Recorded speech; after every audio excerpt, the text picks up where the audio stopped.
Hello, welcome to your reading, Ingrid. So I had just started it. I was I was saying some funny things, and then I realized that I had left your last name. So I'm just gonna go ahead and use your Larry. I'm just gonna use your first name. Um, because I already said it. Um, so okay, one quick moment, please. I just want to double check if you had the follow up. Yes, you did. You did. First of all, thank you for the patience. I know it's been a long time. It's been crazy. I still have one, two, well, after yours, one, two, three, four, and then kind of, yeah, mostly four that I really need to get out of the way because it's like I had so many booked on the date you booked yours, and it's just been like, just like it's been a lot, but I'm in good form, ready to go. So I was telling you before that I have my magic crystal. I talked about it for a while, but basically it is magic. Wait, why is my thing? Oh. I'm not like obsessed with crystals or anything like that. Like I do actually, I love them, but I just don't own that many.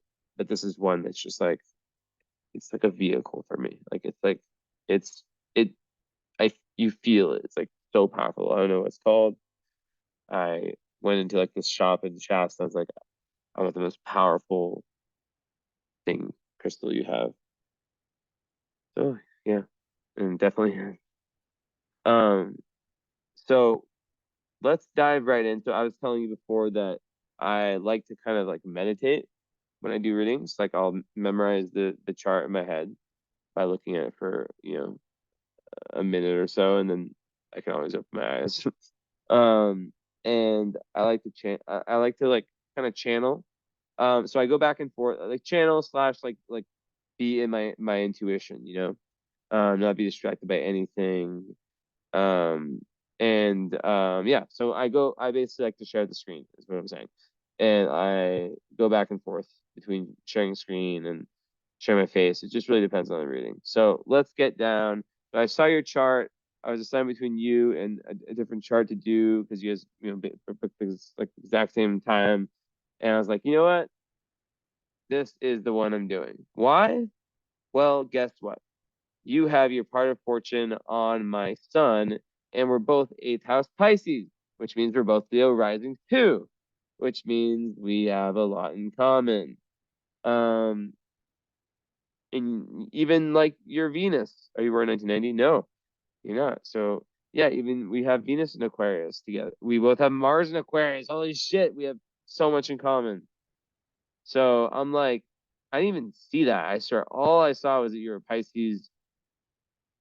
Yeah, all I saw was that you were a Pisces sun in eighth house, and Libra a moon. That's all I saw when I was like, I'm doing this one for sure. Let's go. Vamos a la playa. Um, So wow, I love this. I love it. I love it. I love it. I love when I have people's charts where I'm just like, wow, they definitely just resonate with me because um, you know, we're similar. So let's talk. In 1 second, 1 second, 1 second.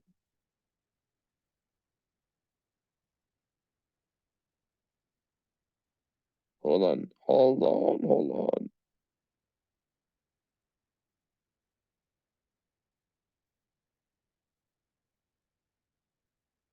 Okay.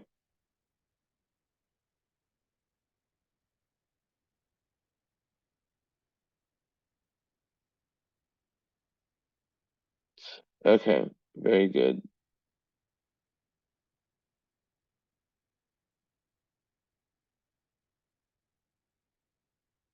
Okay. So basically,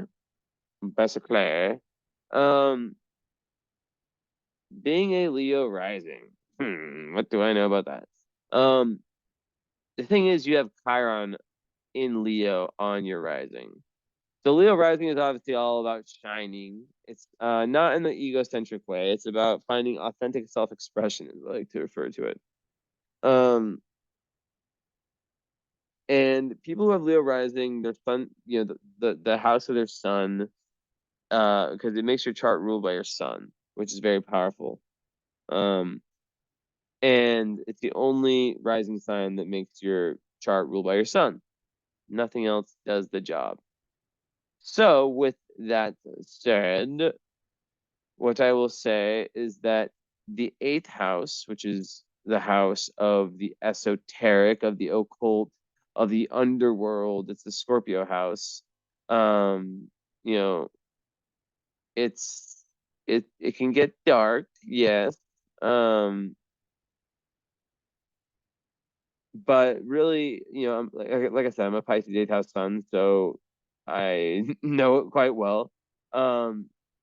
You experience life in a very you're not interested in the superficial in any shape or form. Of course, having a Libra moon will kind of, change that a bit. It can make one have an emotional need for, everyday social. Oh, my crystal just fell off my crown chakra. For everyday, social situations. But the 8th house sun Pisces person with the Leo rising, they are meant to really, really go through these massive transformations where it's so massive and so like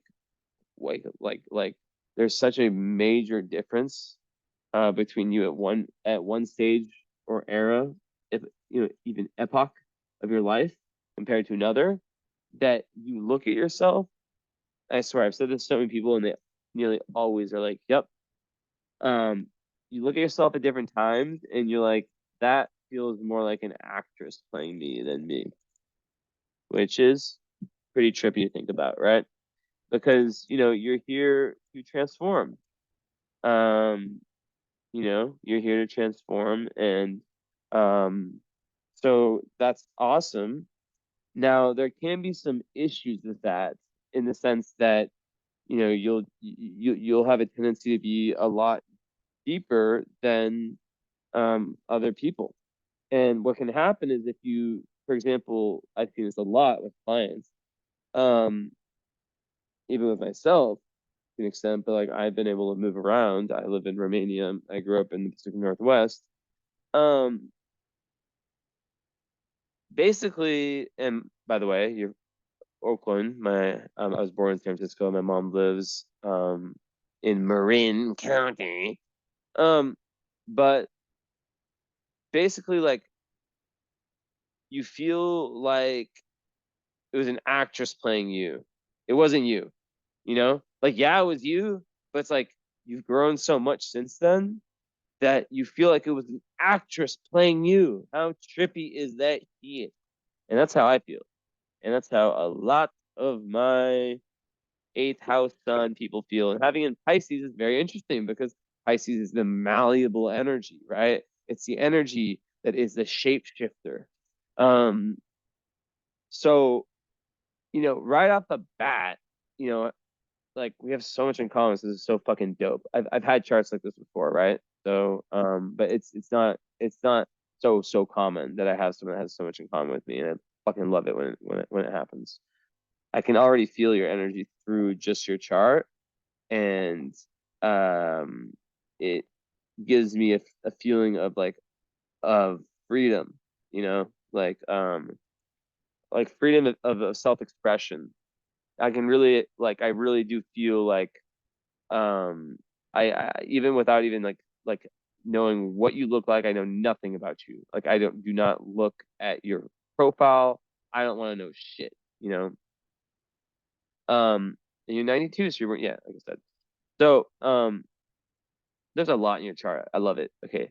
So you are someone who, is very, very deep, and maybe, let's see. So we have so many themes to talk about. You may have felt like you were misunderstood growing up because of that depth, right? And because of having your Mercury in Pisces, you're lucky it's not combust.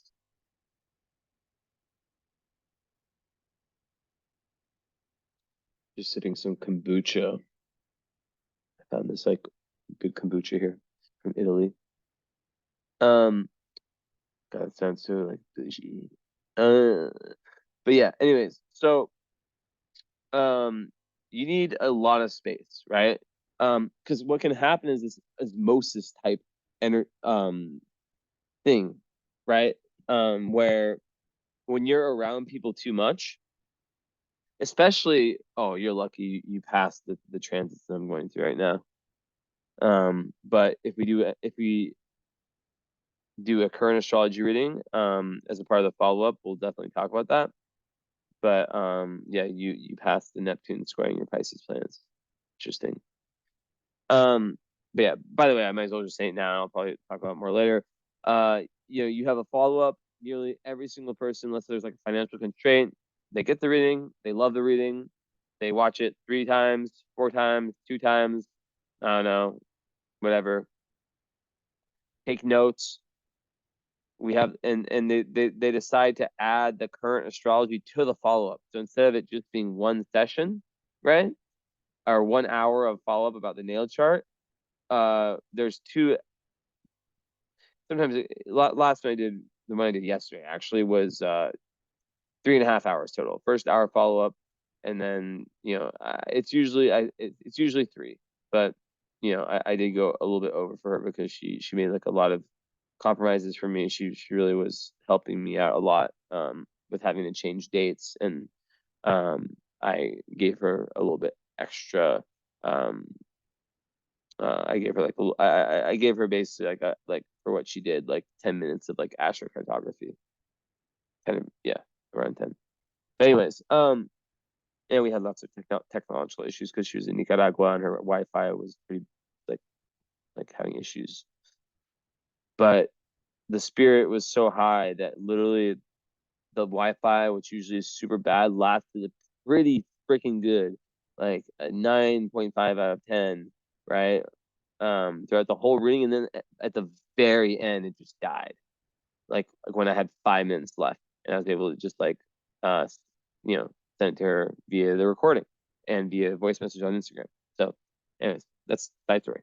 Okay, so Pisces Sun, woo, 8th house. You're really meant to, you make you an introverted person, but there's a split here, which I have as well.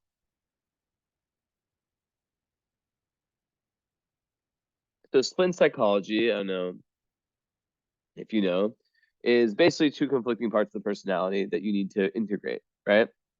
Um, and that's Libra and Pisces for what I see now.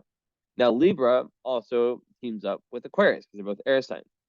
And then the fire would be more on team Libra, but the fire has a big caveat that there's Chiron on it, which is your ascendant Leo, by the way. So basically, like as I was saying with your 8th house Mercury, right? Yeah. So there's that massive need to transform. So there's a big need to spend time alone. As a Pisces in general, Pisces Mercury and Sun, you are a sponge. You're an empath. You're a sponge for energy. You need to spend time alone, or you start to feel overwhelmed. And so learning spiritual protection is very important. And where do you have your Black Moon Lilith? I might not talk about it right now, but I just want to see 7th house. Okay, I'm not gonna talk about it right now. Well, actually, yeah. You really got to watch out for relationships. Because like a big thing about so Pisces and Libra are the 2 signs that lack boundaries the most.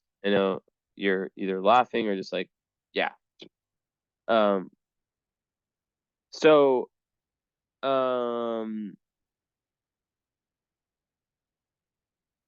as the moon, having those as your two most important parts of your chart, Sun and Moon, right? The feminine, moon, which represents your emotional need, what makes you feel secure and happy, and then your sun, which is like your identity, your purpose of being here, in a sense, right? Like it's the core essence of who you are. Big split. But I'm gonna get into like the Libra part a little bit in a sec. Let me kind of go further with this. So, basically, like you really have to watch out who you surround yourself with more than most people, you know, because you can start to like for example, the Mercury, you can start to like merge your thoughts with other people. Let's say you're in a crowded room or at a music festival or at something at work, or I don't know. You know, or just like in a household, right? Like with roommates or something. Like they can start to like you can start to feel like their thoughts are your thoughts and not be able to separate the two. So it's really important to be able to like isolate yourself, and especially in the context of important relationships, to be able to have boundaries. Now this is a huge thing for you, right? Massive, massive, massive, massive. And guess what? I didn't even see this, but your north node right here, you see your north node, which represents your highest energy in this lifetime, right? Like this is where you're trying to go towards. As a karmic astrologist, I talk about a bunch. It's in Capricorn. What does Capricorn represent? Boundaries. So that is so insane. Okay, I can already tell this is gonna be one of those charts that just ties together like a perfect puzzle, which they all do, but some are just like, I don't know. There's just something about them.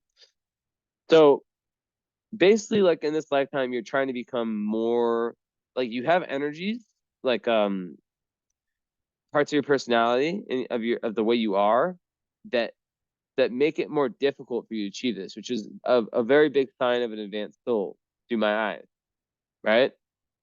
Especially since your south node is in the 12th house, you know, past life mystic and Cancer, past life mystic energy, right? And it's trying your sun and trying your Mercury. Yeah, so your south node trines your sun, your Mercury. So you definitely like you have some real inherent psychic powers and intuitive powers. It's about trusting them, right? And a big issue for you has been boundaries, because you have all this talent, right? And especially with all your Aquarius genius energy. Yeah, I'm saying it, genius energy, which also you have Saturn on your Venus. It's 7 degrees away, so it's not back on there. But it's genius energy. Like in terms of thinking outside the box, right? And yeah. So you've been held back in past lives, my friends. You've been held back.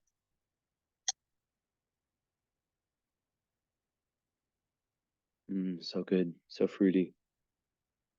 My drink, not your chart. That'd be a weird thing to say. But yeah. So basically the alone time thing is really important. Also, like it can be difficult. You know, your sun doesn't really have that many, like it doesn't have anything that difficult. Double checking with my eyes.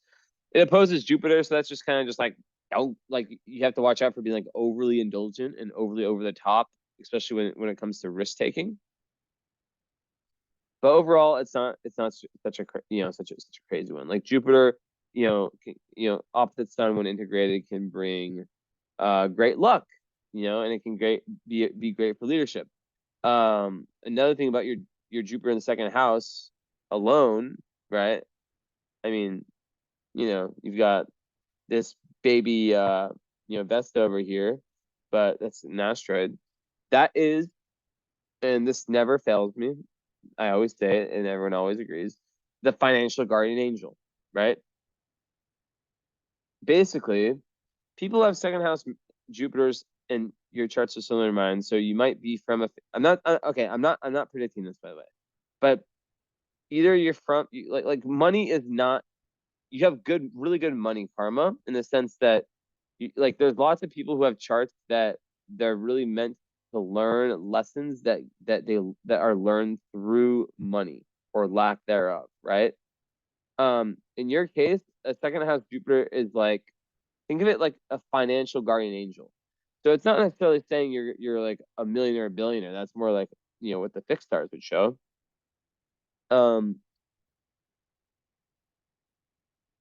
But hold on. Yeah, but like I'll give you an example, and I've heard this so many times it almost kind of freaks me out. Not freaks me out. Nothing freaks me out. I've heard everything, right? But like, I mean that I've heard like nothing could freak me out. But what I'm trying to say is that like it just it's just like so funny. Like it's like such a similar situation. So it's like, here's an example. The person, right? They lose their job. Then something like the following happens. They lose their job. That was already not a bad one. And then just out of nowhere, they have a friend whose company is hiring, right? And through that, they get a new job that is better in terms of pay, better in terms of, work-life balance, better in every imaginable way. So yeah, it's really, really big in the sense of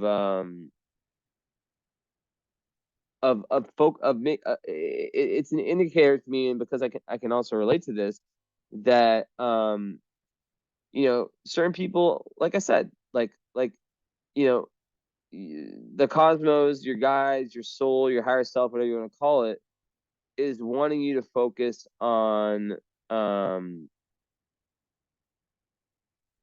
growing yourself spiritually in this lifetime, and fully, because you've had lots of past life dreams and you've had all this esoteric power, right? But you've been the nurturer too much. So as a North Node in Capricorn, you need one to like. There's this big thing about creating boundaries so that then you can fully. This is a key part of the chart of the reading, to create boundaries with relationships and people, right? Where you're not always giving, because that's a South Node in 12th house is detriment and Cancer, and always being the mother and that person, and for you to actually have an arena through which you can fully individuate in terms of your life purpose. So that's massive. So yeah, and then that goes to relationships, right? Because there's a certain level of depth that's needed, right? You can't just be with someone who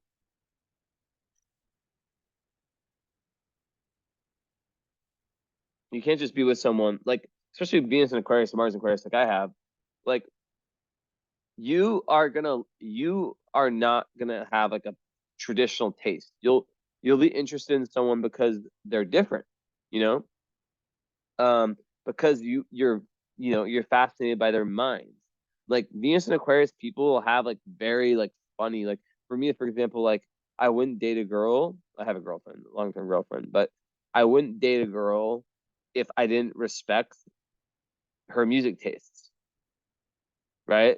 Respect or have like, yeah, respect, because like I can have different music tastes in someone, but if I still feel like they're musically evolved, then that's still cool. But like I prefer to just like have someone who listens to similar music than I do. It doesn't have to be exactly the same. So Venus and Aquarius, they really like, they also need a ton of space in relationships. Their biggest nightmare, right? And you have in the seventh house, which is very good, and I have it there too, because we're both Leo rising, so we're having lots of the same houses. They're very good at seeing the of seeing, I guess you could call like the positive in their partner, right? They're good at seeing it. Now Saturn there can make it a little bit more difficult, and it can actually push marriage and like the real important relationships towards after the Saturn return, which is right now for you, like literally. So I would like to add to the thing I said about if you want to add to the follow-up, the current astrology, I also have the current astrology plus the Saturn return. Usually we're talking like, I forget what the price is, like $350, something like that. I'm happy to do it for, usually I say $250 for the current astrology but I'm happy to do that. I'm happy to only add $15 to the Saturn return. So it would be $265 for the for the current astrology and me breaking down your Saturn return chart. Yes, there's a chart for your Saturn return. With that said, yeah, so you'll be very unconventional in your choice of a partner. It's funny, like the person of the Venus Aquarius, it's like kind of, I like to use like metaphors and examples to show things. And that's something that you do too, because you are a Mercury Pisces, which is a awesome thing for us, because you're gonna really understand my message. But basically,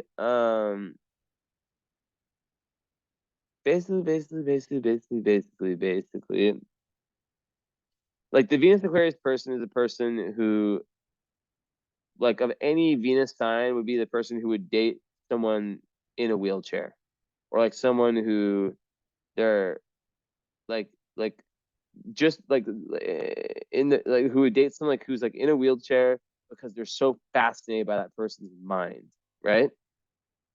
There needs to be a massive intellectual connection. Now, and all it doesn't mean that you have to once again get along perfectly with that person, but like the like I already said, like allergic to cleanliness, right? For sure. And overall, to just be someone who is themselves, right? Who gives you tons of space, who has their own shit going on. They're not like relying on you for their happiness. That's like, ugh, you'd be running at the speed of light, right?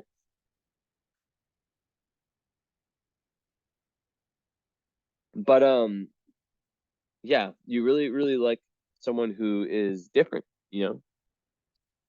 which means that you'd be open to dating people from different cultures, from different socioeconomic backgrounds, from different anything. It doesn't fucking matter. The point is that you connect on a soul level, and that they help you in terms of your authentic self-expression, and that most importantly, that when you're in the relationship, you don't feel like you're losing your sense of self. Now, I do a lot of compatibility readings, and there's this thing called the composite chart, which is the chart that's created between two people.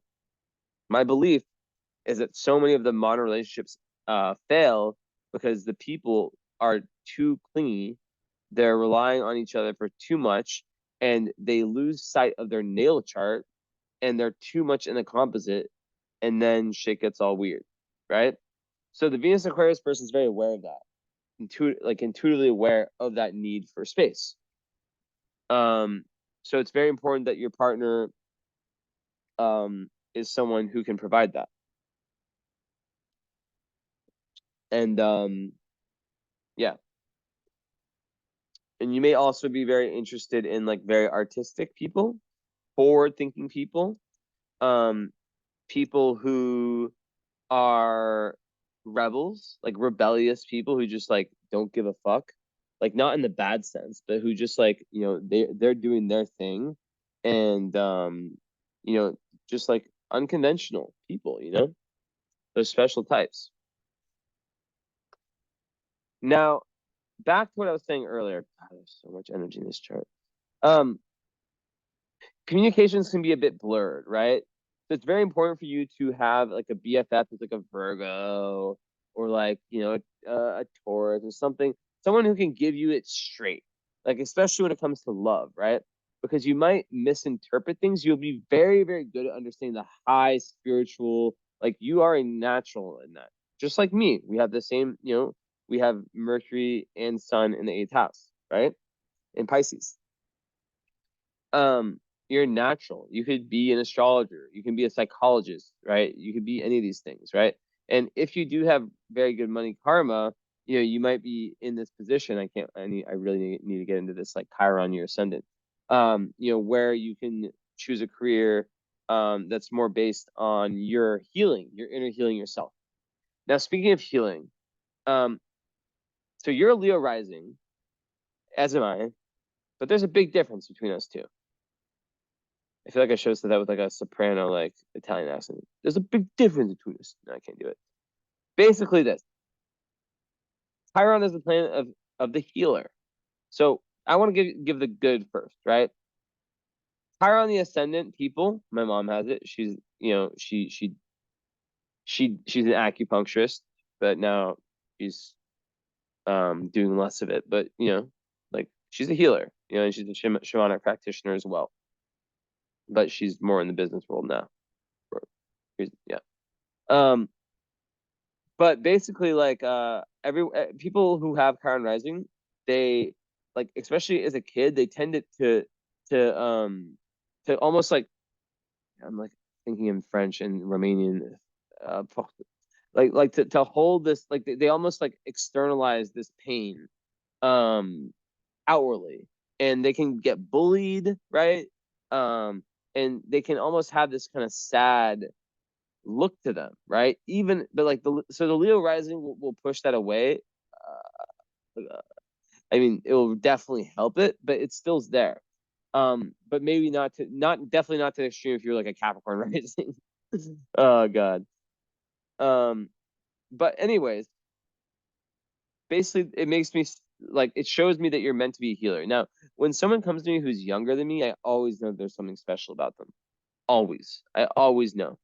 Especially when they come to me during their Saturn return. I know that they're at like a really big crossroads, and that a lot has opened up for them recently, right?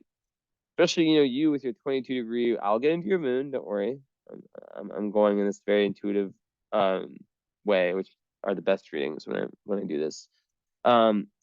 This is a very difficult degree to have your moon, and it causes lots of like emotional, like kind of karmic, uh, you know, pushbacks when it comes to your emotional manifestation, right? And we'll get into Libra moon issues in a sec. But let me get into this first. And I wrap back around to everything. Like, I just have my way of doing things. So Chiron on your ascendant, like I said, the good part is that you are a wounded healer, but in that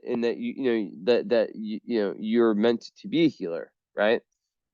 The issue with that is that Chiron in Leo means that you have a wound, which is also shown by the moon square Neptune square Uranus.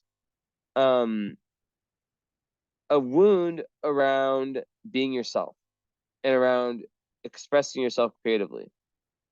This is also shown by your Mars opposite Chiron, right? Mars is in Aquarius opposite Chiron. This is an extremely important, and Venus is exactly opposite it. Damn.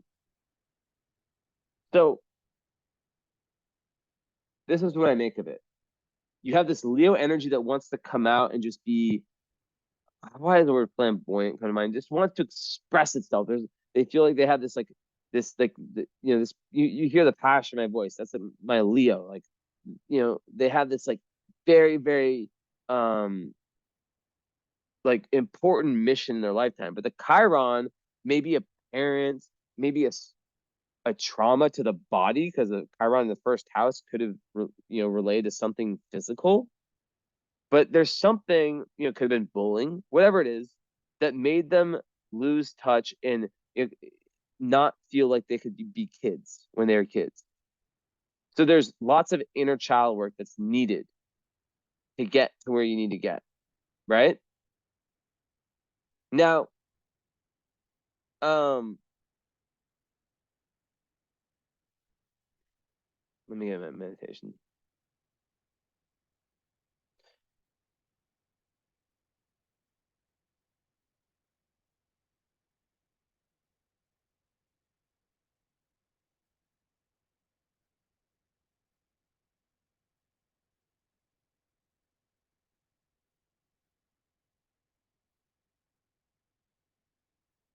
So yeah, wearing your pain on your sleeve, on your face, on your expression, can be difficult. But you're someone who's made for being a healer.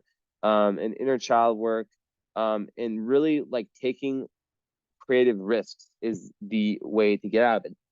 Um, you know, people who have Chiron in Leo or fire signs, sometimes they feel like they can't do it. It's like a third chakra blockage. Like they feel like like they can't be assertive, or they can't move forward in their life, towards their life purpose, because there's shame there, right?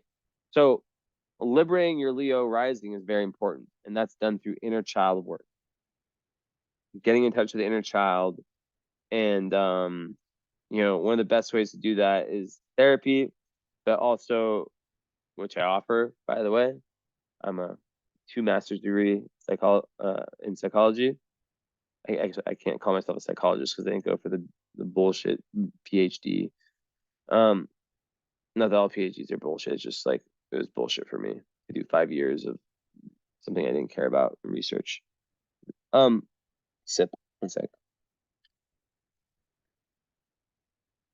So yeah, there's a big need to unlock the Leo within. And that's even further shown by the vertex over here, which is like on, yo, come on, this is too wild, yo. Your vertex is on my moon, really? Okay, listen to me. Vertex is about fate. So in times of need, I'm not fucking just saying this, I'm telling you this shit. In times of need, I see 22-degree Pluto too, we tend to connect with people who have the sign of our vertex. My moon is 21 degrees Sagittarius. Your vertex is 23 degrees Sagittarius. So basically, besides me being maybe someone who is really helping you right now with this reading, it means that your doorway to higher awareness is through Sagittarius, through creativity, through letting yourself go in that way, authentic self-expression, right?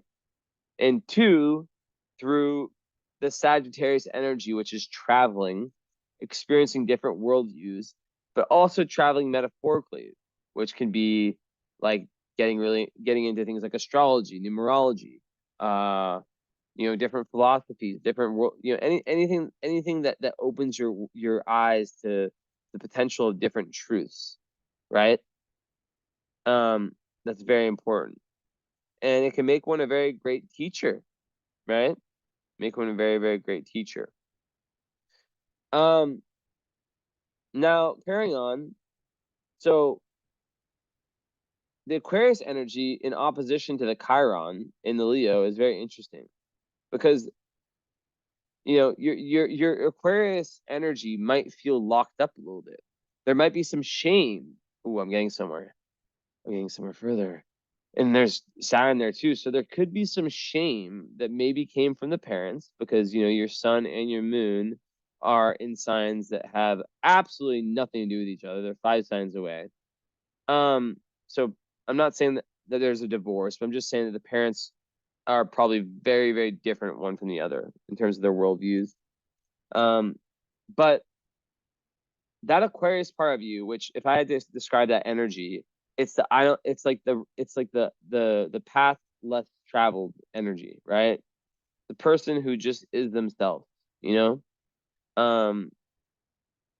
and that there might be some shame around that, around you allowing yourself to be like that, to express yourself in that way. So it's very important for you to have, like I said, relationships where the partner helps you, if like helps you move towards that. Now I know that your Saturn's in the 7th house, so it might not be till 29 and a half, 29, around that age is when you have your Saturn. Wait, I'm so crazy. You're having your Saturn return, so maybe, yeah, like it's like now-ish, But yeah, like a lot of times it kind of pushes back the more serious relationships, but then it gives great potential for really long lasting serious relationships, right? Okay. So yeah. There's a bunch of healing that needs to get done. With the Chiron opposite Mars in Venus. In order for you to A, express that authentic Leo energy, and B, express the authentic Aquarius energy. And Aquarius is all about, and this is the axis that's all about self-expression, right? Of all the axes, like which are like the 6 opposite signs, they're the opposite energies, but the same. They're the same energy, excuse me, but an opposite manifestation of it. And out of all those, I would, in my opinion, and by the way, I'm self-taught in astrology, so like I have my own opinions about stuff. Um, these are the two that most resemble each other, Aquarius and Leo. They're different. One's fire, one's air. But they both are very related to, high Leo is authentic self-expression, and high Aquarius is individualization, right? So like I said, there's a big need when we look at your South Node, once again, going back to the past lives, to break away from that tendency to allow your dreams to crumble because of you not having boundaries, and you taking on the mother role, in the metaphoric sense, and maybe in the physical sense. But that's not saying that you're not supposed to be a mother. It's saying that your North Node, remember, North Node is like so important because it represents like the metaphoric metaphoric mountain not climbing pathways that you must climb this life. It's in Capricorn. That is the ultimate thing where you may have also like played the victim in past lives and stuff like that. In this life, it's about being your own father. So lots of people that have that, they may have had a father that wasn't that present, or who, where there's some clash or some misunderstandings with. Of course, you don't really have that many hard aspects to your sun, just the Jupiter, but there's a chance that the moon is your father in your chart. In my chart, because we have so much in common, I was thinking maybe it's like that. My mom is my moon, or my sun, excuse me, and my dad is my moon because my mom was more involved, right? So she was the sun. So whatever parents the sun, you'll know intuitively. And remember, another big thing for you is trusting your intuition. Another big thing I need to like give these downloads as they come is to use video cameras to film yourself, because Neptune rules cameras, because there can be lots of mental confusion. And like especially like when it comes to like literally just like filming like a daily blog where you just talk about your day, and you don't show anyone. Or like mirrors also are ruled by Neptune, cameras, and that actually heals a lot of like the energy, and it helps like imagine like you like taking a drive, you're all alone, and you just start filming yourself in some like secluded place, or and it's like you're pretending like you're like a vlogger, and you're like talking about it, this is how I felt today, and you're diving into yourself, right?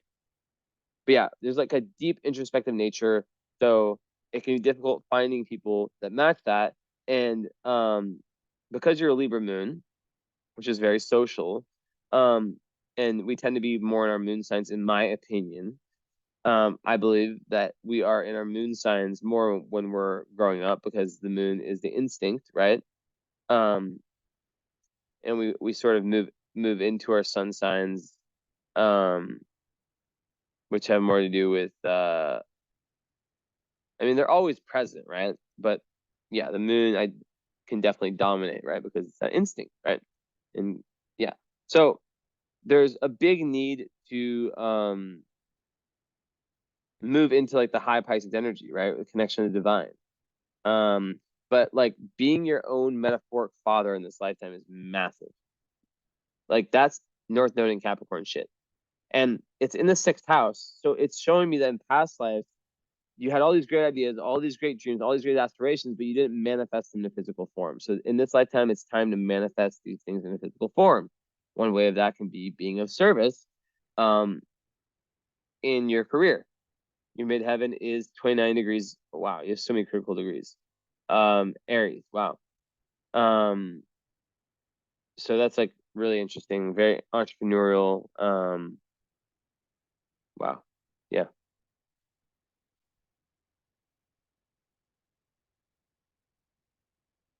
Yeah, turning the page on Aries.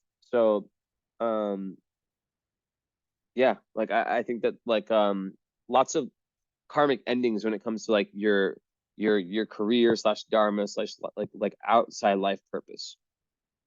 But there's definitely like a feeling of like there's no part of you that wants to be, and you have, yeah, you have what I have, another one, another two. You have Uranus in the sixth house in Neptune. So the idea of, and I don't know if you do work a 9 to 5 job, like I'm sorry because it's really not in your chart. Like you are someone who wants to be an entrepreneur, one, wants to control their own destiny. Those two.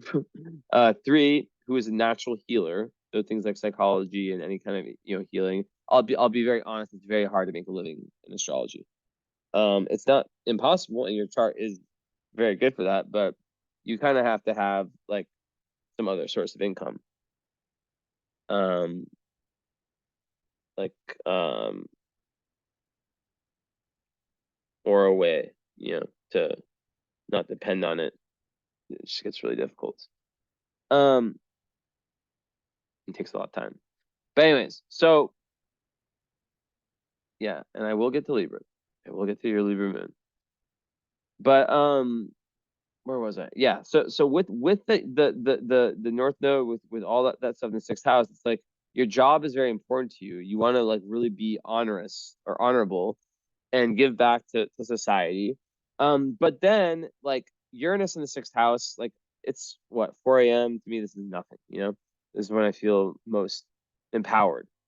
And when I do my best work. Now, I'm not saying stay up till 4 a.m. I'm saying that people who have sixth house Uranus, they tend to have very like very different when in terms of their schedules, in terms of their routines. Now, because like myself, you lack any semblance of Earth in your chart, grounding can be particularly hard for you, right? I mean, you do have your Jupiter in Virgo, which will help that, I guess. So there's not no semblance, but Jupiter's kind of a middle planet, right? Then you're a fucking Pisces. So come on, an Aquarius energy. Like you're like me, right? So it's very important for you in this lifetime to have a solid routine. Also, pets. Pets can be extremely healing for you. Cats are the best animal in the world, as you know. You have the same chart as me, so you know cats are number one. I love dogs so much too. So don't, if you are a dog person, like know that I love them like pretty much the same. I mean, a good dog is like I'm not speciesist. I'm not speciesist. My dog Kiko back home. I would have a dog 1000%. Maybe two if they weren't so high maintenance. But I have 3 kitties instead. One's right next to me, my little cancer baby. But I think cats are the most. As Leonardo da Vinci said, the 4-legged feline is the most phenomenal of animals. Yo, I need to fucking find that quote. I need to stop butchering my quotes.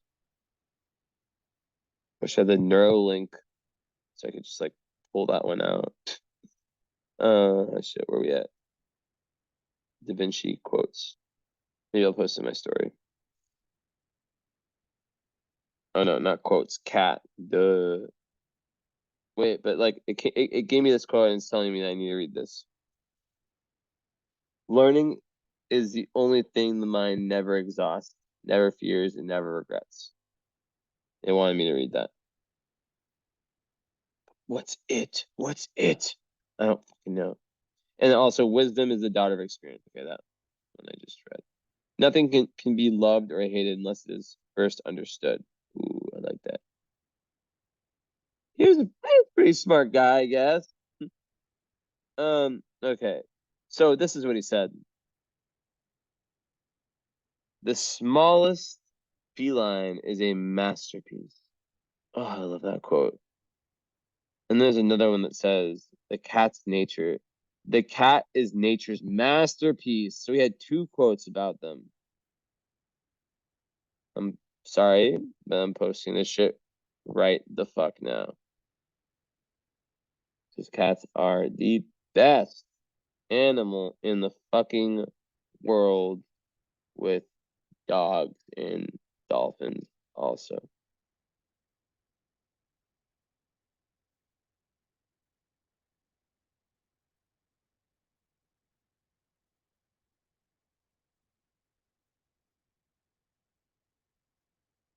Hold on 1 second.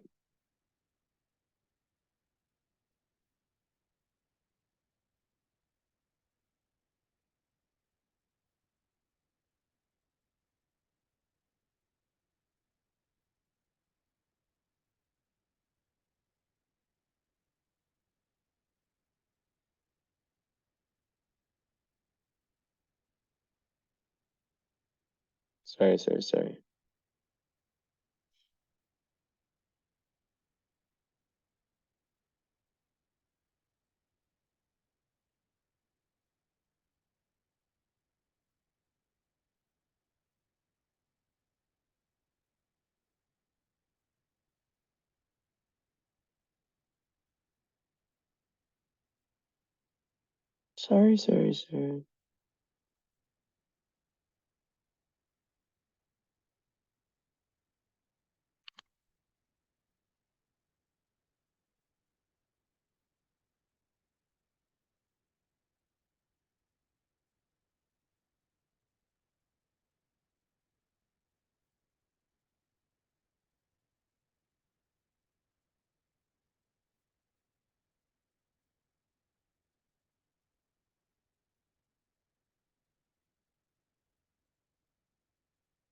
Okay. So now I need to post this. And you know how important it is for people to know about cats. Cats. I love my cats.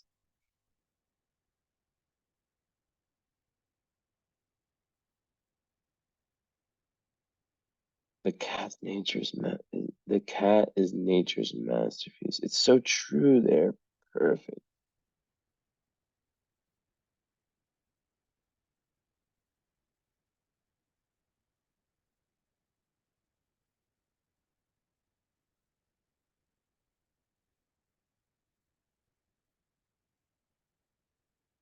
God damn it. I can't get this done.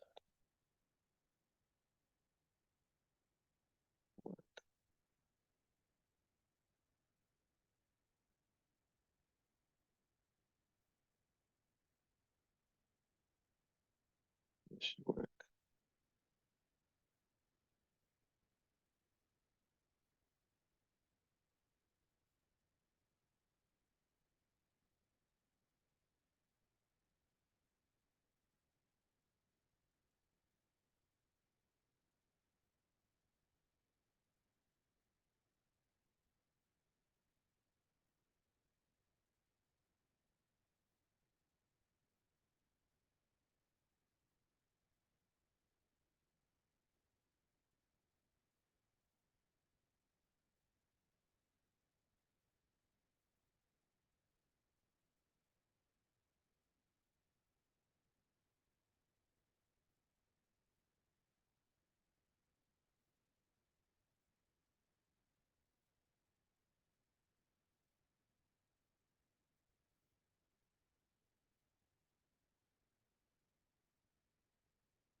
Okay, so as I was saying, that was like a little halftime break. Little halftime break there. If we think about everything, right? Um, you know, you're meant to really take accountability in this lifetime, and to take responsibility for anything that's happened, even if you feel, and even if you feel completely like you were, you know, the victim, like it's still like you know, like what was my role in that, and to become an adult. I know you're an adult, but you get what I'm saying, right? Now, with that aside, and like with that aside, because you lack Earth, you need to really focus on having a grounded routine, physical, mental, spiritual, all that. You need that. Now, because Uranus is there, though, it doesn't have to be the conventional one, right? It can be your own version. Um, but you know, it's got to be something, and because Uranus is there or Neptune's there, um,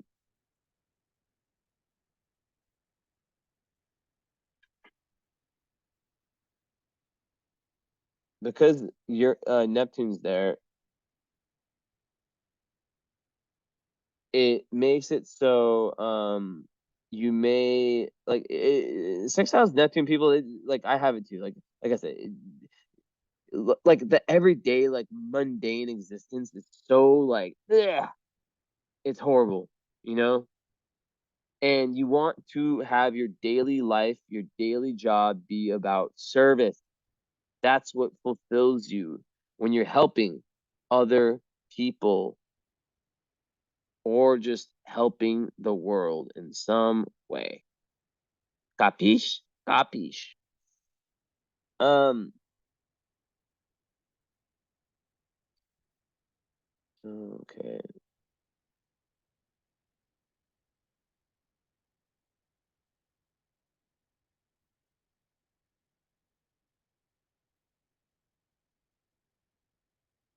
Mm, okay.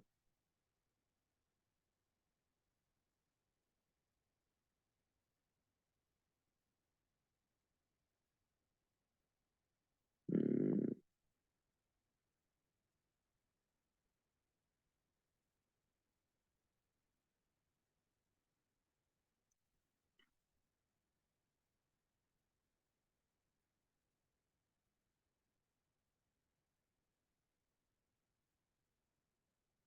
what is this shit? Okay.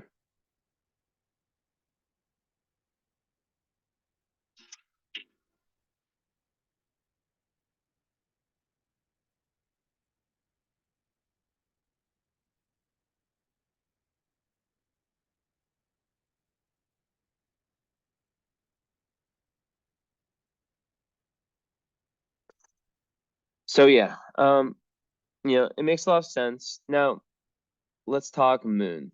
Um, Libra moon is, you know, like, you know, you got like you got to watch out for the boundary thing, right? Um, you got to watch out for it. Now Libra moon, third house, you know, having your moon in the third house by itself gives intelligence. It gives a mind, a flexible mind, having it in an air sign. Libra moon has an emotional need for balance within themselves and within their relationships. So you know, it's very important. It's very important, very important, very important, very important, very important, very important, very important, very important, very important. I lost my train of thought. Um, yeah, to really focus on, like I said a million times, um, boundaries.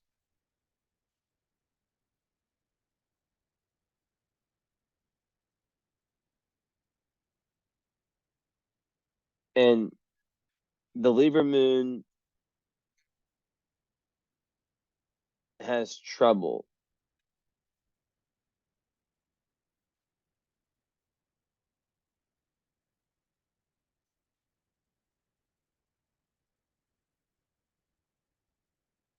you know, sorry, I'm like literally choosing the fucking dumbass song for this cat story that I have to post right now because I'm weird. But you can relate because you have your Aquarius energy also. Okay, phone, go away. So, anyways, and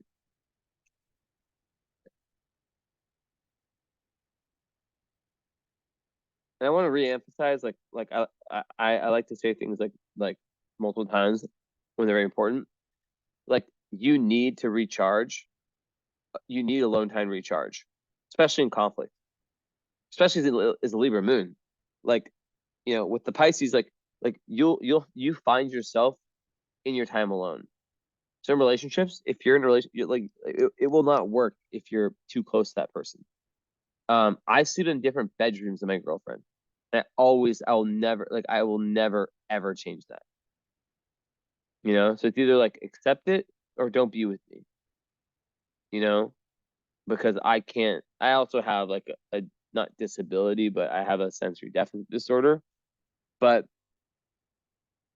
like, which makes it so like any sound or movement, like, and then I'm just like I can't fall back asleep, and it's like crazy how sensitive, how light asleep I am. It's like, yeah, it's insane. But even without that, I do believe that, you know, your room represents you, and that I don't think relationships. I don't in my and this is the Venus and Aquarius thing. So this is more insight into that. Is that the love language is less about like you know, we need to combine and become one. Yeah, Aquarius can be very committed in relationships. Like that's the thing that people don't get. They think like, oh, Venus and Aquarius, you're flighty. No, it's like very good with Saturn. You know, it's traditionally ruled by Saturn.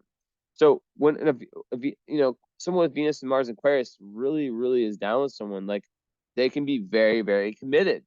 It's just that they are detached, so they need to feel loved for the parts of them that are a little bit different, you know? And they love, and when they get that, they love it. So you're a Libra moon, as we're getting to. So yeah, boundaries, as I said a million times, there's that people pleasing tendency you have to really get past. Um, and it's hard because in your North Node in Capricorn is, like I said, the start pushing you towards that. Um, so you know, you'll be tested 22 degrees um with situations where, you know, especially because Libra moon gives an emotional need to be in relationships also. So you have to watch out for any like obsession, relationship and obsessiveness, right? Also, like Venus conjunct Mars can be very sexual, but also very sexy, but also very yeah. Seventh house Venus and Mars makes a very relationship oriented person.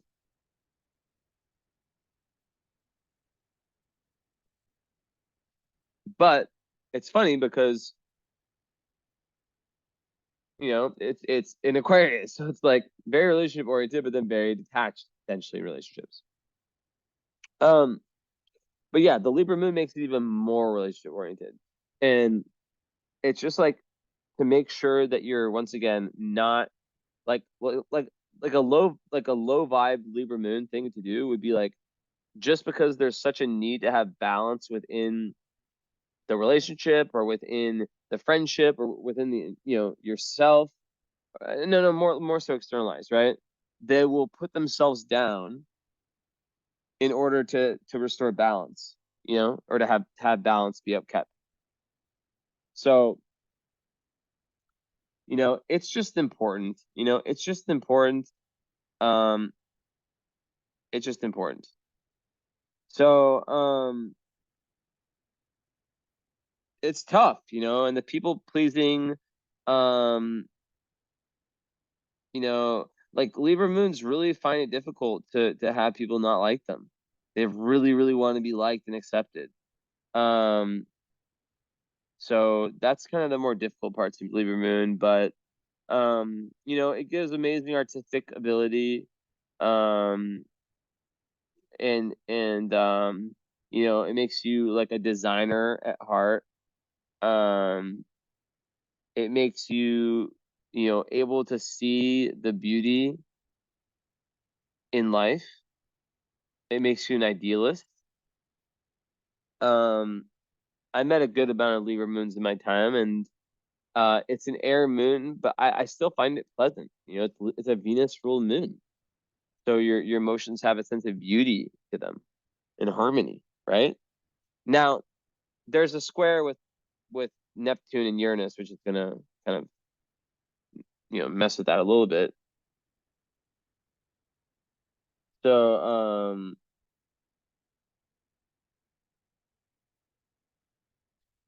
we'll talk about that in a second.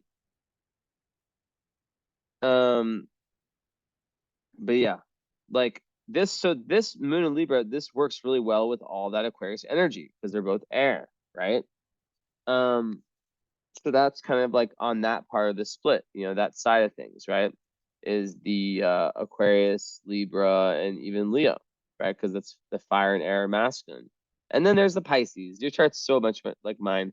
Like I have I have the same thing, right? But my moon is in Sagittarius, right? Um, but besides that, our big six are exactly the same. Besides our moon, but even that, interesting.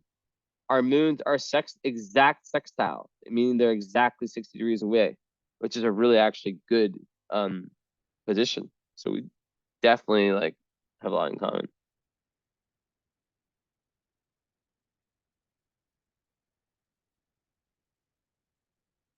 So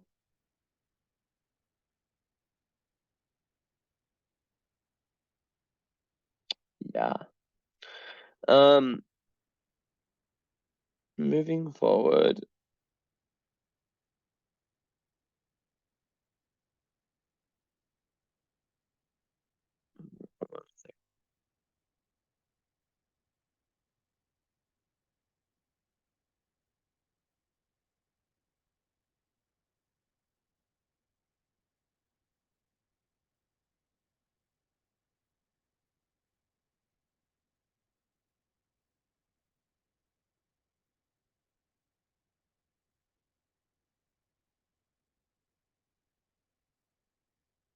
Okay, so um So yeah, the split is between that need to be social that Libra Moon has, that need to be liked and to be, in the social circle, in the social world, to have, like that intellectual connection with friends and lovers and to be in relationships, potential. There's always a potential for codependency with a Libra Moon. But then the Pisces side is like, I need to be alone because I have a deep spiritual journey and I need to evolve. So I was alluding to this, I think I said it earlier, about the potential for easily outgrowing people around you. So if you're still in Oakland, I would wager money that there's been some kind of painful, I guess. It's easier for girls, but still not easy. But that there's been some painful experiences. Because when you really love someone, like as a friend, someone you grew up with, but you grow, you evolve, you transform, and they stay the same. And a lot of times they want that old version of you, but to you, that's a downgrade. And that's very common with 8th house sun. But and one other thing is a great tool to know how someone's energy is, which you do need to protect your energy, by the way. So like Kundalini yoga could be great for you for grounding. Maybe like doing like 6 months, a year, or just however, like, just doing something like that. Meditation, massive, right? Huge, huge. Because without Earth in your chart, you can really, really like not be balanced, which is really difficult for a Pisces 8th house sun, as I know. Um, so okay, very important is the squares going on here, right? Now, I also, before I get into that, I want to say you have Pluto in the 4th house, which is a signature of childhood trauma. Now, it's not so close to the IC, but it's still in the 4th house, right? So this could relate to this part of the chart, right? And no, I'm still gonna meditate some more. the part of the chart, you know, that speaks to not, you know, being able to fully let yourself go, right? That opposition of, you know, that axis, right? Of the Aquarius Leo. So, learning to not give a fuck about what other people think about external validation is massive. Creating things, like just creating for the sake of creating, like a poetry book that you never show anyone, but it, you know, a vlog, as I said before, that you never show anyone, but like it gets you closer to you. That's massive. And remember, everything is seen like it's the invisible realms that matter. Everything that happens in the dark comes to light. Remember that. We all do need to remember that. So yeah, Pluto in the fourth house would speak to like a very like volcanic and perhaps traumatic childhood. Just saying, throwing it out there. So when there's the Libra moon on the IC, there's a big need to go back into the childhood to heal that energy. So inner child work is written all over your chart. And then a lot of times what happens to people who get healing is that they become healers, right? That's the whole point. I deal with lots of healers or people who are potential healers in my reading. And it's extremely common. Nearly every single one had to go through some crazy shit. That's the karma. So yeah. But okay, so moon. So when moon has squares from outer planets, it's like the most difficult aspects in astrology, because the moon is like it's like kind of it's your emotions. It's how you live within yourself, right? It's your inner environment. Imagine your inner home. So moon square, which one's closer? Neptune is, even though your moon is in Libra, it's actually giving it a little bit of a Pisces tone. But you sense the undercurrents of everything so heavily. But it can be too heavily at times. And it can make some people have reactions. I actually know a Libra moon who had this square, and she's a Libra sun too. And she always said how, like, you know, she could never, like, as compassionate as she was, she could never like really do a career and like something that's healing, because, you know, it just affected her too much, you know.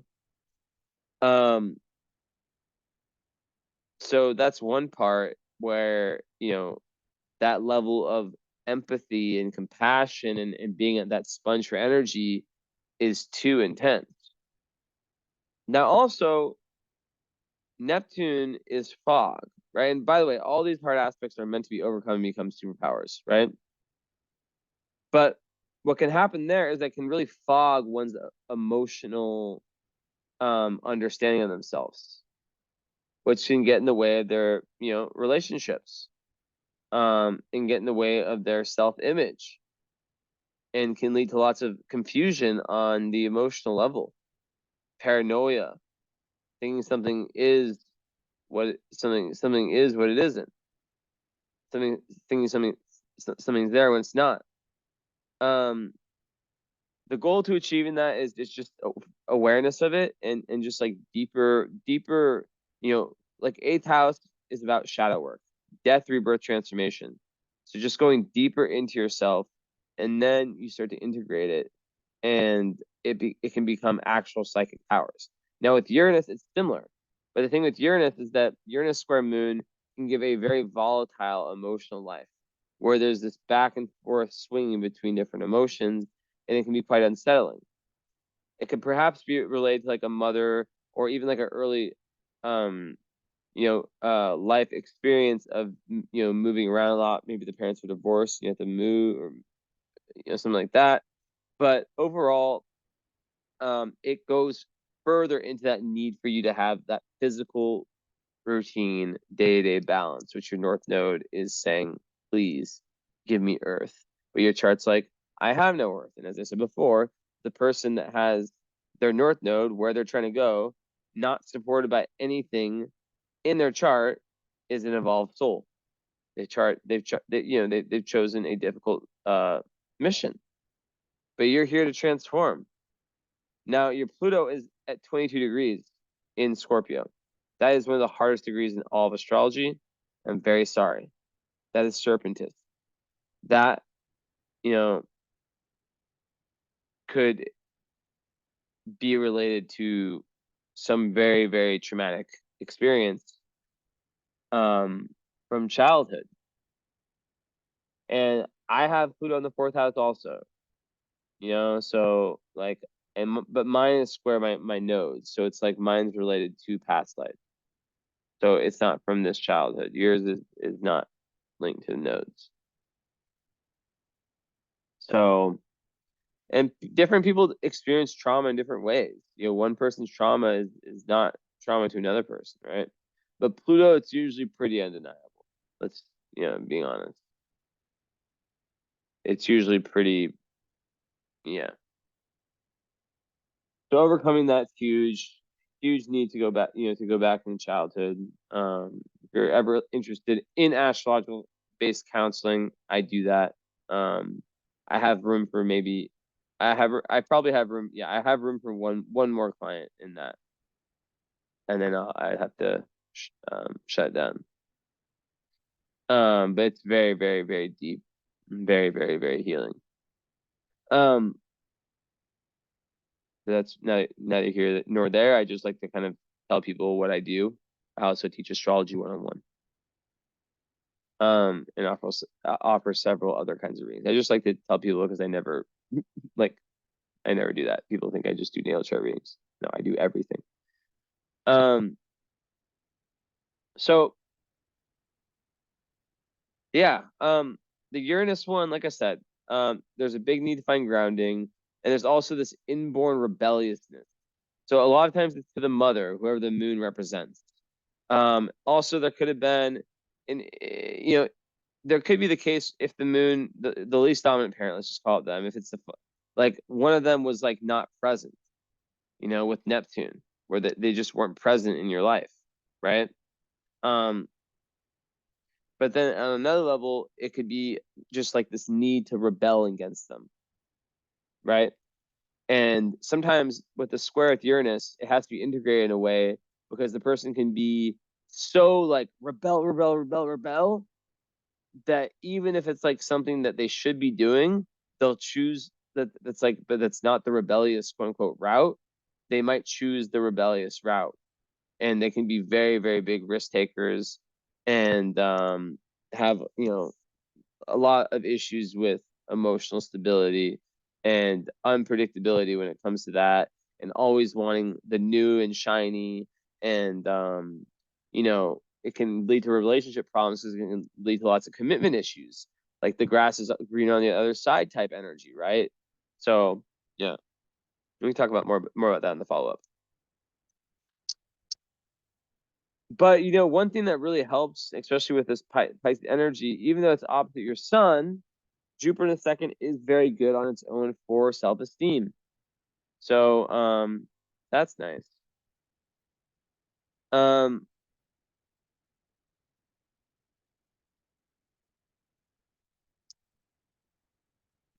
You heal through your own physical efforts. So like a martial art or something like that could be very healing, but something also creative. Very important. Something very creative. But like really inner child, like that's the healing.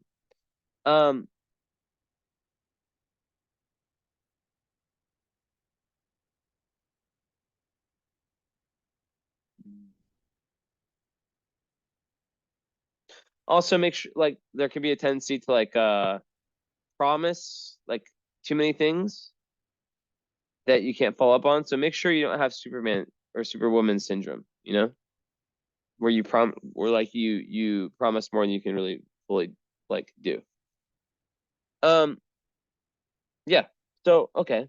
And then yeah, Saturn, seventh house. I already talked about it. It can bring a rather serious approach to relationships, and it can delay the serious, more karmic ones until the Saturn return. Now, on the topic of relationships, I already talked about that a lot actually. So, but you do have Black Moon, Lilith conjunct Venus and Mars. I'm gonna turn my camera back on right now as I wrap up things, or as I kind of get into other parts of the reading. So 1 second.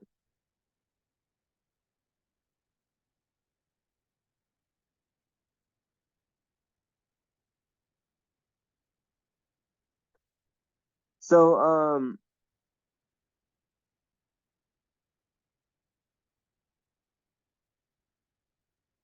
yeah, definitely like the unconventional relationship thing, like where you can attract those opportunities. Very, very highly sexually charged also for sure. Um, but it's best to put that into creative endeavors.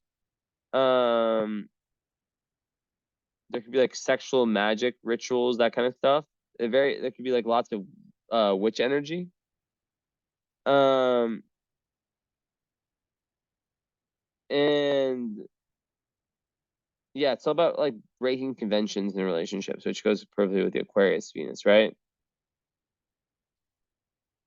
So you can have like the whole femme fatale thing on you, and it's really about like being true to your values in your relationships, and being very sovereign and having boundaries, as I said before. And it's very, very similar for Mars. Um, although this one can be a little bit more intense. Um,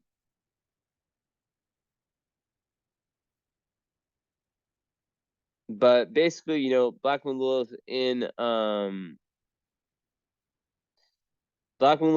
Aquarius can make someone just like too disattached, too aloof, and not realize like the pain that might cause someone. Another thing I didn't say about you having an air moon is that air moons, like I always call it like the on-off switch. They can have like an on-off switch, even as a Pisces, with respect to their relationships.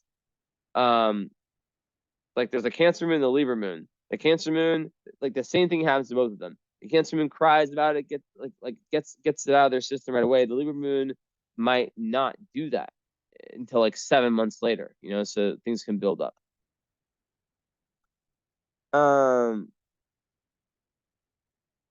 So Lilith and Mars makes one like display their emotions in a very raw and unfiltered way. Um, and it's very spiritual. And yeah, it just makes one like need that like very strong sense of autonomy in relationships and just in life in general. Um, and it's a manifestation. Like you innately know that you are the co-creator of your world, right? And it's very good for leadership. And it kind of gives even a female like kind of like an ability to really like, it gives like a female an ability to really like almost not dominate, but like really be a leader in this like patriarchal society, right? Um, but the challenge is a temper, which the Venus will make it a little bit easier, but not the temper is the issue, right? So it's really important for you to transmute the energy. So sports are very important for you. And once again, routine, routine. This is like the physical part of the routine. Also meditation, and like becoming like conscious of any buried resentments from the childhood, right? Talked about that already. So that's how you regain your power and you empower yourself. So very, very important stuff right there. Um, moving forward. Um, let's see. So yeah, Juno's in Pisces conjunct your Mercury. So you will really want a very, very sensitive, empathetic man or woman, depending on your sexual orientation. Like for marriage, like for a partner, for a higher commitment, they will have to be, and I'm going to put a chewing tobacco in. Don't worry, they are the sexy kind from Sweden, the ones with like cool mint. I only have cool mint and citrus, and I'm not addicted, but I do like it, and I'm just very honest. Don't do it though, Miss Pisces, because what Pisces also addiction. Watch out for addiction, right? As I put this in my mouth. But it's not like the American cha. It's the very clean. So yeah. Yeah, Venus so close to your ascendant really, yeah, like I said, gives you great ability to see the beauty in your relationships. And your relationships are really, really meant to be very, very transformative. That's very the essence. And the eighth house sun person also can have very secret relationships. But yeah, you really want a man who, or man slash woman, whatever, partner who is deeply empathetic, who's also on a spiritual journey.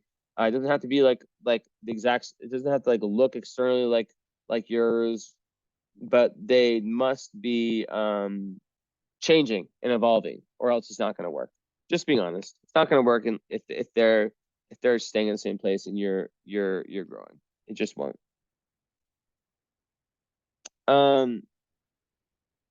So aside from that, you have Ceres in Capricorn. So that's kind of like how you feel nurtured, how you nurture in the sixth house. So your daily routine is what gives you a sense of feeling nourished, right?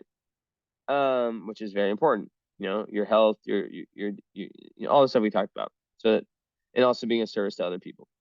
In Capricorn, now there can be a tendency here to which is very interesting. Anything about this one some more?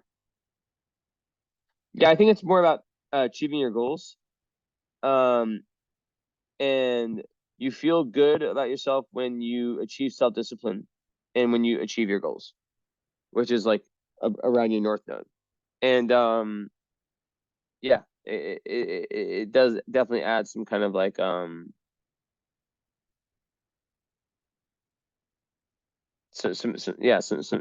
very interesting energy. It definitely creates someone who wants to become, to manifest themselves in career and whatnot.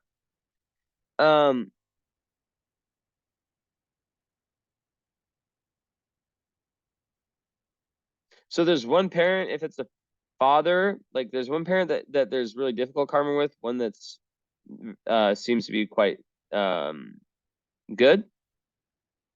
Typically it would be the father, and the north node trines it. So whichever parent that is, they are really helping you on your karmic journey, which I also have the same thing. So interesting. I have one, my mom, I have her nodes sextile my my blah blah blah, my moon. Wait, what is it again?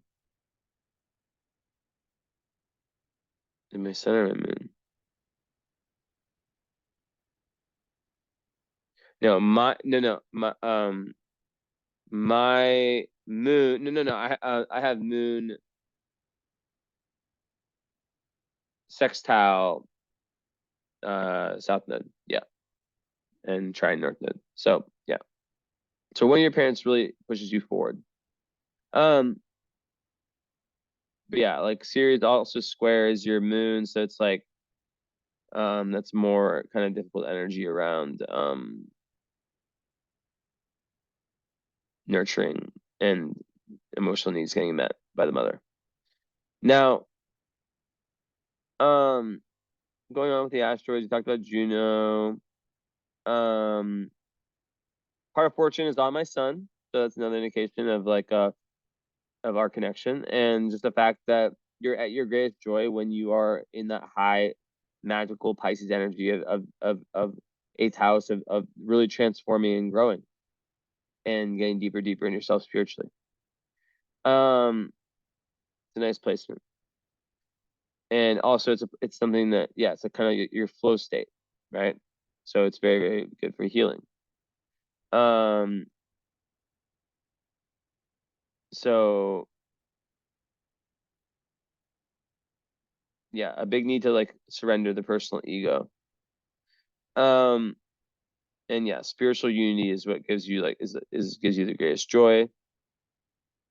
And you experience your grace fulfillment through like compassion and compassionate service to humanity, basically. Okay, where's Vesta? Right here. So Vesta, in Virgo in the second house with Jupiter. That's amazing for ching ching ching. It also just makes you you might have like a perfectionist streak in you, although like you do lack a lot of like all the other things that like I put in my post of like perfectionism. So I would just say it just makes you like dialed in towards hard work. And you know, typically with that you need to avoid being overly critical. Also one other big thing with this moon like squares is like to like some people, especially with moon square. Oh, I'm so happy I remember this. Moon square Neptune, they tend to take on, especially if their mother had like so like your early nurturing with the mother is super important. If it was like better, then there's that chance that like if it was difficult, you tend to cling on to your mother's emotions and think like in her like hardships and all that, and her shit, her baggage, and take it for your own. So it's like this huge revelation when you're able to separate that, and even potentially create boundaries around that relationship if it is that. Sorry for the spitting. I did it off camera. Um, yeah, and yeah, with the Vesta, back to that, like you can be like really efficient at your work, and when you put your mind to things, and you have to really care about them, but yeah, like it's good for money and being very tenacious in that sense.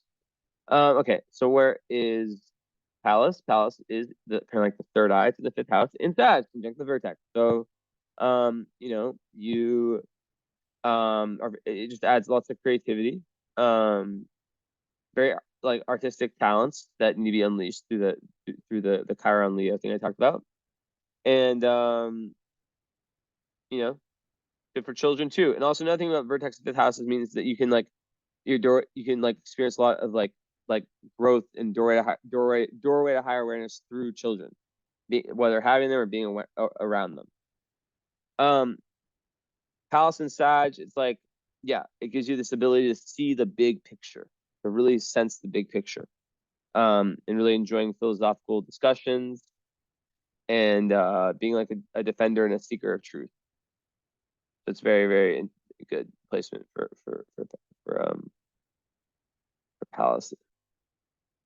Um, okay, so let's look at asteroids. See if we got anything crazy. Not that crazy. I just say crazy a lot. Crazy, crazy, crazy. So nothing on your ascendant besides Chiron.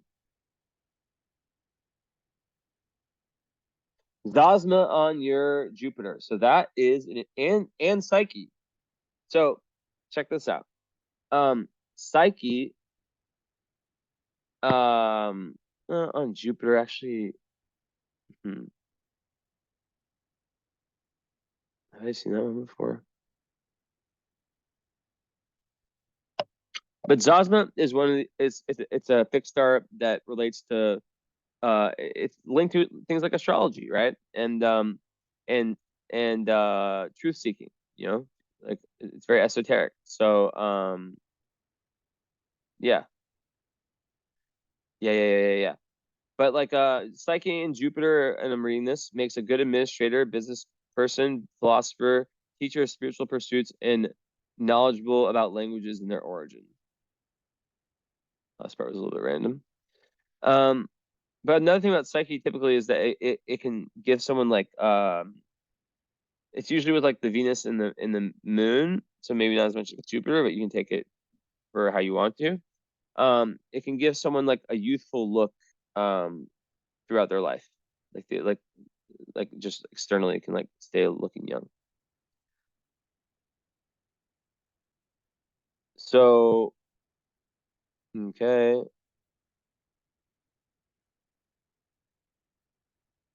Okay, what's that? No. How the fuck did I not look at this? So look at you. You have one of the best stars. There's the big four that I talk about all the time, the four royals, and then Spica. And you have Spica conjunct your moon. Um, so Spica, and yeah, it's a Libra moon conjunct Spica. Um, it's very good for wealth. Um, it's it's um it's really good for like public and legal affairs. Um, they're very good for success and just like popularity in general. It usually gives great beauty also. Um, so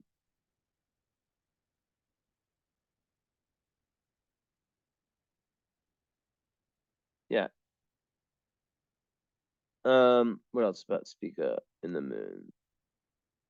Yeah, it just gives happiness. Like it kind of gives you like this well of luck and optimism that you can kind of even things are very deep. And also it's very you can gain through inventions. And this speaks to your Aquarius placements, right? Which is very much about thinking outside the box, doing things your own way, future orientated. So really, really good one. Okay. Talked about Serventus. Cupido on your Pluto can make you a very seductive person potentially. Um, okay, we move on.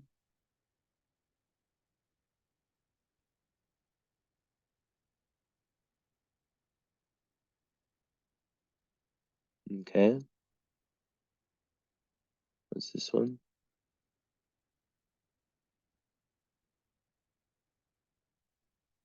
No, not that one, this one. Another one, Aphrodite on your Neptune is another like one of like of like kind of like kind of just seductive like beauty vibes. Um, as you can tell, Aphrodite. Um, you can give like a mystique.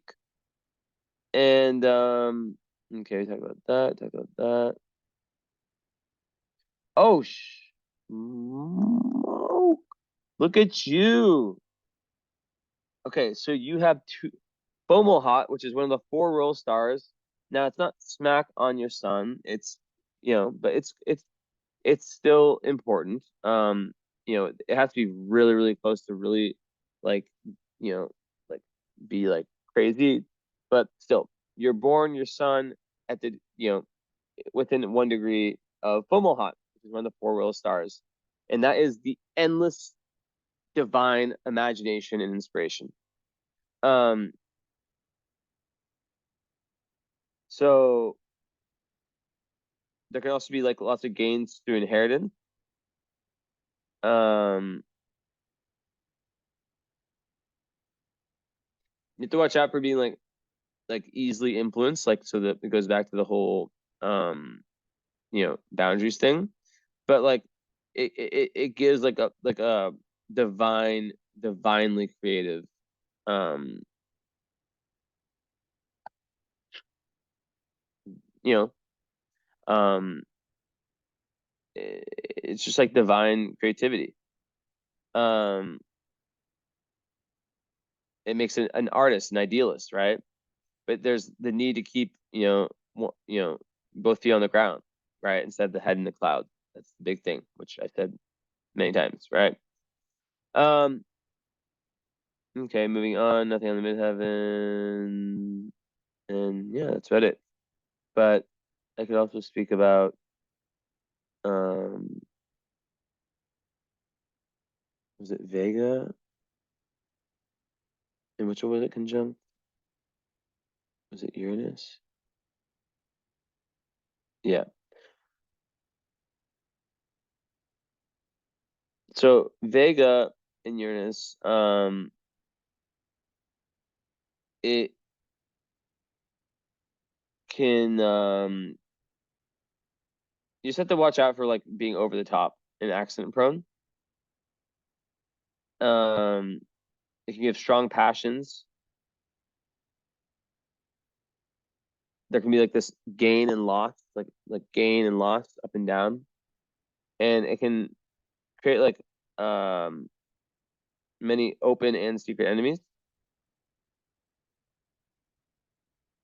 But yeah, Uranus, you have a lot of that in your chart with your Aquarius energy. So yeah.